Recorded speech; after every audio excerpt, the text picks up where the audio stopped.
Just when you think you got everything figured out, God always has the last laugh on everything. Good to be with you today. This is Pastor Mike, and I am online, and I am live coming to you from Area 52, which is located, in case you didn't know this, it's right outside of Dayton, Ohio. And good to be with you today. And just when you think you got everything all worked out, got your week all planned out, God just sits in heaven and he laughs and he says, watch this. Watch what I'm going to do. I had told you last week, and we had some visitors here today. It's good to meet them. They are probably going to, I don't know if they're watching now, but I think they're going to watch it this evening. But anyway, I was showing them my 4 pages of notes on the symbolism of the phoenix and other things from the London Olympic closing ceremony, and had been just pondering it all weekend about how I was going to put it all together and what things I was going to add and this and that and the other. And last night, I'm hearing on the news, they're saying on the news here locally, they're going, how bizarre is that a hurricane coming into the Gulf states, headed right to New Orleans, Louisiana. That's how you say it, by the way. You don't say New Orleans. You say New Orleans, Louisiana. Headed right for New Orleans. 7 years to the day that Hurricane Katrina came in. It was on August 29th. Today's the 28th. It's due to hit land tonight and go through tomorrow. And they were saying on the news, like, how weird is that? And that just kind of got my attention. And I've sit there and I'm just thinking about this last night. And I'm going, boy, that 7 years thing, that is, how many times in the Bible do we find the phrase 7 years? I mean, where is that? That's like all over the scriptures. And so I'm just pondering. No, we're not at the closing end of the tribulation. Don't be stupid. But that 7 years is interesting. To the day, here's this other hurricane coming in right to the exact same place.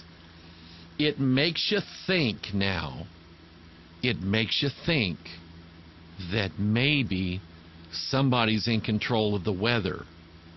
Now, I don't think Barack Obama has that much energy. I don't think he does. I don't think he has that. I don't think Hillary Clinton has that kind of magic power. She's a witch, all right, but I don't think she can do that. And so I had to, and a thought came to me last night. Boom, there it was. And I'm going, no way. No way. And I announced it on the Watchman community last night that I've got something that's just, to me, is major, dealing with this hurricane that's going to go through. And a guy named Richard called me this morning from Texas. He calls me quite often. And he said individually the exact same thing that I had thought last night. And so I spent all day rewriting a whole new script for a whole Watchman broadcast. I've got the script laid out. I'm working on the PowerPoint sheets now, and we'll have it ready by Sunday. But to me, it's significant. I think there's something real here. And let me do this right at the beginning. I got some news articles, but I want to go to this right now. And I've got Bill Nye, the science idiot. Did you see this guy? Absolutely incredible what he said. Just because you wear a bow tie, that does not make you smart. But anyway, here, in case you don't know this, and this went on 7 years ago. I think every year in New Orleans, Louisiana, there is a festival. And they're very proud of their festival. And it took place in the year that Katrina went through in New Orleans. And it's scheduled again this year as well. And God just always has the last laugh on everything. And just so that you'll know where I'm coming from, and just so that you'll understand that I really do believe that God is in control of everything, and God does things like it. Some people say, do you think God really does that? Well, yeah, He does. God is in control of everything. He controls the weather. Jesus controlled the winds. That's what they said. They were going, even the winds obey His voice. It does exactly what God tells it to do. I got some scriptures on that, but I want to show you this. This is from the website Southern Decadence. Doesn't take you long to figure out what this is all about, does it? This is Southern Decadence, New Orleans, 2012, Labor Day weekend. Southern Decadence, New Orleans official website. And the event goes from Wednesday, August 29th through Monday, September 3rd this year. And again, it doesn't take you long to figure out what this is all about.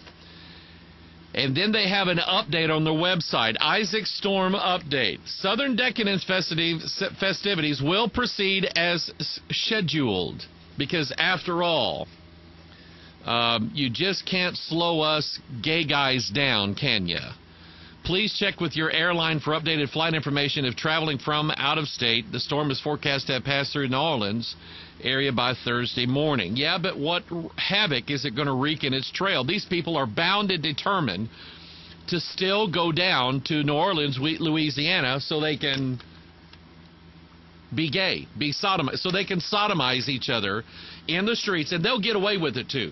They will get away with it. You see, the police will patrol Bourbon Street for Mardi Gras and arrest anybody that's acting in an indecent and inappropriate manner. Are you kidding me? What is Mardi Gras anyway? It's indecent and inappropriate behavior. But these guys will get away with it. They will get away with anything. They will do anything they want to do. What they show you on the news of a gay pride parade, what they show you on the news is not what really happened on the streets in your town, in your city. That's not what really happened. They showed you the G-rated version of these people in suits and ties and everything like that, waving to the crowd, and the mayor doing this and everything. That's what they showed you on the news. They did not show you the rest of it, the rest of what happened on the news. Speaking of sodomites, I saw this last night. The newly installed or soon to be installed bishop of San Francisco, California.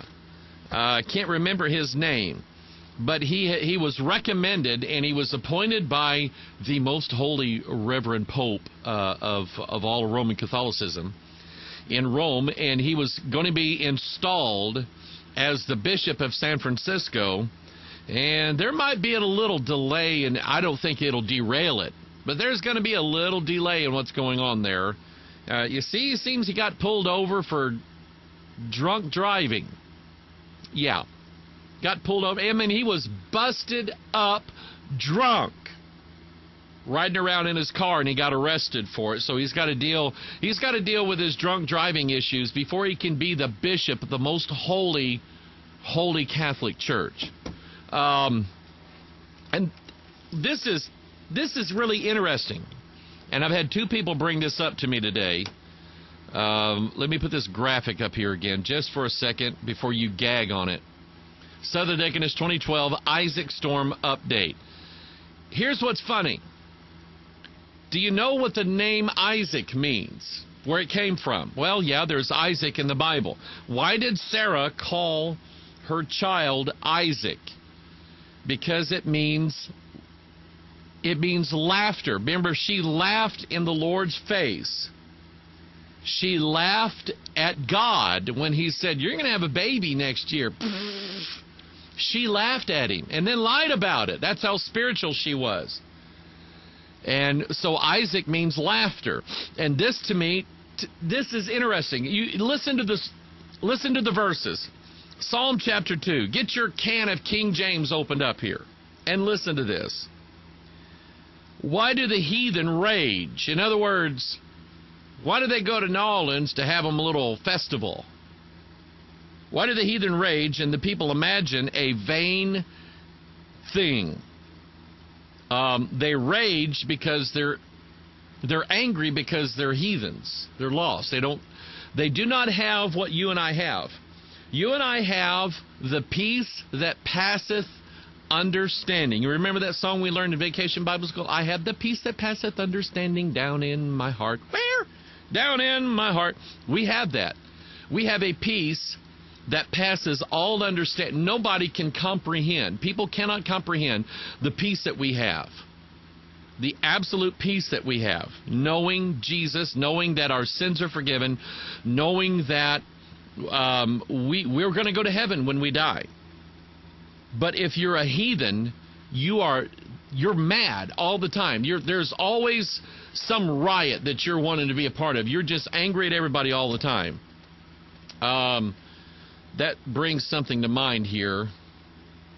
There was, let's see if I can find it. The Drudge Report had it up there earlier. A couple of these Hollywood people were hoping that all of the Republicans in Tampa would be drowned. And they said this out loud. They actually said this out loud. Samuel L. Jackson was one of them. I can't find the name of the other, but anyway, they were openly expressing their ideas that they hoped that all of the Republicans in Tampa would drown in a flood because of their political views. They deserve to drown. These are people that are no good for America because they are homophobes and so on.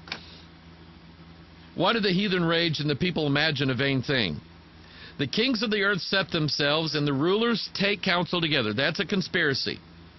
Write the word conspiracy. Not in the text, but you can write it next to it. The kings of the earth set themselves, and rulers take counsel together against the Lord, number one, and against His anointed. So they're going after God and His Son, Jesus Christ, the Messiah, the Christ, the anointed one. And then they're going after, I believe that since we are in Christ and we are His body, if they hate Him, they hate us. If they hate us, they hate Him. That's how it works. So they don't like you. They absolutely don't like you. And here's what they say. Verse 3, let us break their bands asunder and cast away their cords from us. Their bands. And I've made this illustration before. Right here, get it in the camera, there it is a band. My wife wanted to get me a new one of these. She said, you want a new ring? And I said, no. She said, why? I said, this one's got a lot of stuff attached to it. This ring and I have been through a lot together. And the bands mean something. The bonds of marriage, the bonds of brotherhood, the bonds of our faith. These things are important to us. And these are things that we would like to see in America. If you just take an honest look at where we are as a people in opposition to where we used to be as a people. Where we used to be, 50 years ago. Where were we 50 years ago, 1960? Where were we as a people? We had come out of World War II. We had come out of Korea, and